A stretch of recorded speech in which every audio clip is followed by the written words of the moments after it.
Bienvenue sur Africa 24 dans cette nouvelle édition du Non-Stop Info. Voici les titres de l'actualité. Élections locales en Côte d'Ivoire, le RHDP, le parti au pouvoir, investit ses candidats pour les élections locales ivoiriennes. Scrutin fixé au 13 octobre, une seule ambition pour ces candidats, remporter la majorité des sièges. 20 milliards de francs CFA, une somme octroyée par la Banque ouest-africaine de développement au Bénin. Objectif, construire des logements pour les populations à faible revenu. Et puis au Tchad, de nouvelles formations dans le domaine de l'agro-business. Elles s'adressent aux nouveaux bacheliers pour la rentrée 2018-2019. Ces formations visent à encourager l'entrepreneuriat des jeunes dans ce secteur. En Côte d'Ivoire, 204 candidats du RHDP, le parti au pouvoir, ont été investis ce 24 septembre en présence du président Alassane Ouattara. Malgré le retrait du PDCI-RDA, autrefois principal allié politique au sein du RHDP, le rassemblement des oufouettistes pour la démocratie et la paix se dit prêt pour les élections du 13 octobre 2018. On fait le point avec Siamlo Victoria Sedji. Le RHDP, Rassemblement des oufouettistes pour la démocratie et la paix, se dit prêt pour les élections régionales et municipales. Lundi 24 septembre, le nouveau parti unifié que préside le chef de l'État ivoirien Alassane Ouattara a procédé à l'investiture de ses candidats. Au total, 204 candidats, dont 176 pour les municipales et 28 pour les régionales. Une seule ambition, remporter la majorité des sièges. Nous sommes le seul parti à avoir couvert toutes les régions de la Côte d'Ivoire. Nous vous faisons confiance, le président vous fait confiance et vous apportera tout le soutien requis pour que la victoire soit de notre côté. Fait majeur de ces élections, le retrait du PDCI-RDA d'Enrico Nambidié, autrefois allié de taille du RHDP. En profond désaccord avec les textes sur la création du parti unifié adopté fin juillet 2018, le PDCI-RDA présentera 126 candidats pour ces élections. Ça aurait été plus intéressant en tout cas pour le président Ouattara. C'est l'un de ses vœux les plus importants pratiquement à la fin de son mandat, d'avoir le PDCI avec. Donc sur le terrain, on va le constater dans certaines localités, il y aura des tensions à cause de la rivalité qui est vraiment engagé entre ces deux grands partis maintenant. Il y a une bataille qui va se mener, mais nous pensons que ce sera de bonne guerre. Lors des précédentes élections, l'ancienne coalition avait maintes fois remporté le plus de suffrages. Le 13 octobre 2018, date de la joute électorale, symbolise donc pour le RHDP son baptême de feu sur la scène politique nationale, marquée par de grands désaccords. En République démocratique du Congo, inquiétude autour de l'affichage des listes électorales provisoires. Il doit permettre aux électeurs de signaler d'éventuelles erreurs et anomalies dans le fichier. Cette opération qui a débuté à Kinshasa il y a plus de 3 semaines devait être effective sur tout le territoire au plus tard ce 23 septembre. Quant aux listes définitives, elles doivent être affichées 60 jours avant le scrutin, soit au plus tard le 23 octobre. Pour certains observateurs, le délai est d'ores et déjà impossible à tenir. La 73e Assemblée générale de l'ONU se poursuit à New York. Les chefs d'État se succèdent à la tribune depuis ce mardi avec l'ouverture du débat général. Au cœur de cette rencontre, les opérations de maintien de la paix et les défis qui attendent les Africains. On écoute à ce propos le président gambien Adama Barrow. Eu égard à la Gambie, après une impasse politique, un moment difficile en décembre 2016, les Gambiens sont parvenus, avec l'appui de nos partenaires, à rétablir la démocratie et l'état de droit dans notre pays.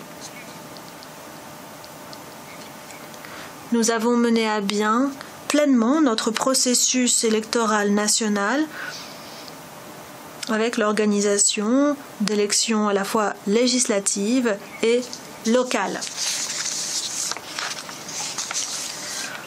Nous nous sommes également lancés récemment dans des réformes institutionnelles et constitutionnelles.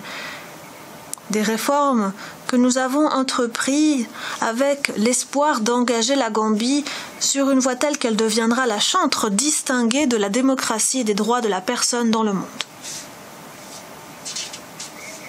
Madame la Présidente, lorsque mes compatriotes ont voté pour le changement en 2016, ce qu'ils souhaitaient, c'était prendre les rênes de leur destinée. Ils appelaient de leurs vœux des améliorations significatives et non pas cosmétiques dans leur vie. Et c'est la raison pour laquelle mon gouvernement s'est maintenant attelé à mettre en œuvre un plan national de développement exhaustif 2018-2021. Le Bénin reçoit l'appui financier de la Banque ouest-africaine de développement. Le pays bénéficiera d'un financement de 20 milliards de francs CFA, somme qui financera la construction de 944 logements sociaux pour plus de 7000 personnes. Les précisions, Marcel Farba-Maroun.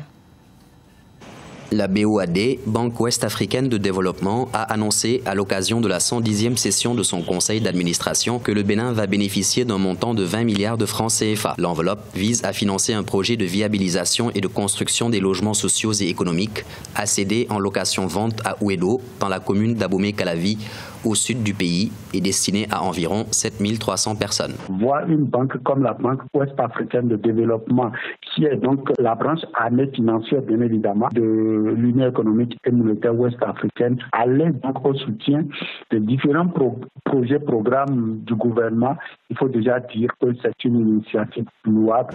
L'appui financier de l'institution financière sous-régionale vise également à fournir de nouveaux modes d'accession à des logements pour les populations à revenus intermédiaires. L'objectif global étant de contribuer à l'amélioration du cadre de vie et à la réduction de la pauvreté dans la commune d'Abomey-Calavi. Environ 944 logements au total dans une localité un peu particulière, Ouedo, une localité située dans la commune d'Abomey-Calavi, une localité qui a déjà bénéficié, il faut le dire, d'un programme analogue depuis donc les années 2008. Une localité également qui a recruté donc pour avoir donc abrité un programme du secteur privé, toujours dans le domaine, il faut déjà dire que c'est quand même bien pensé. En rappel, ce projet n'est pas le seul engagé par la BOAD. En outre, 8 autres projets seront mis en œuvre dans 6 pays. D'après la BOAD, le montant de ces nouveaux projets est estimé à 92,5 milliards de francs CFA. L'utilisation d'Internet à des fins terroristes, un phénomène en plein essor. Pour lutter contre ce fléau, le Maroc appelle à des mesures efficaces. Une demande du ministre marocain des Affaires étrangères et de la coopération internationale, Nasser Bourita, ce mercredi à New York. Le terrorisme, en effet, se répand de plus en plus, en cause notamment le retour des combattants et de leurs familles en provenance des zones de conflit. Selon le ministre, ces personnes représentent un risque en termes d'incitation et de recrutement. Nasser Bourita prône donc pour une approche stratégique pour faire face aux fondations des idéologies terroristes et extrémistes. La rentrée universitaire de 30 000 nouveaux bacheliers au Tchad, des défis en termes de structure d'accueil, d'orientation et de formation professionnelle importants. Certaines structures ont élaboré de nouveaux mécanismes visant à offrir des formations plus conformes aux réalités du marché du travail. Reportage Mahamat Ramadan, notre correspondant au Tchad. Au Tchad, avec la suspension de recrutement dans la fonction publique pour des raisons d'austérité, certaines structures de l'enseignement supérieur adaptent les offres de formation aux réalités économiques du pays. Pour la rentrée académique 2018-2019, le Centre d'orientation, de formation et d'initiation au développement a proposé plusieurs filières dans le domaine de l'agro-business pour encourager l'entrepreneuriat des jeunes dans ce secteur. Nous voudrions que les jeunes comprennent que l'agriculture et l'élevage n'est pas un sous-métier ou le dernier métier.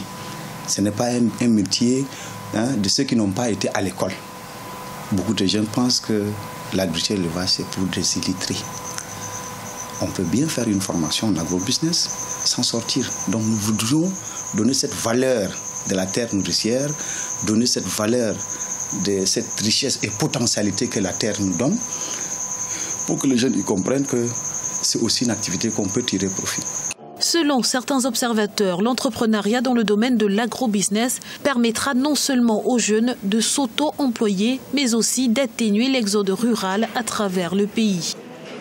Il faudrait qu'ils sachent les techniques de production, les techniques de transformation pour pouvoir commercialiser leurs produits. Et le troisième but, c'est de freiner l'exode rural, parce que beaucoup de jeunes, ils trouvent leur compte en ville, alors qu'ils ont des bras valides, ils peuvent bien le mettre à la disposition chez eux, parce qu'il y a des potentialités.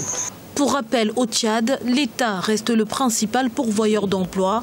Avec la suspension de recrutement dans la fonction publique en 2016, le taux de chômage a augmenté d'environ 12%. C'était le journal de la rédaction. Merci de votre fidélité. Dans quelques instants, une nouvelle édition de l'actualité sur Africa 24.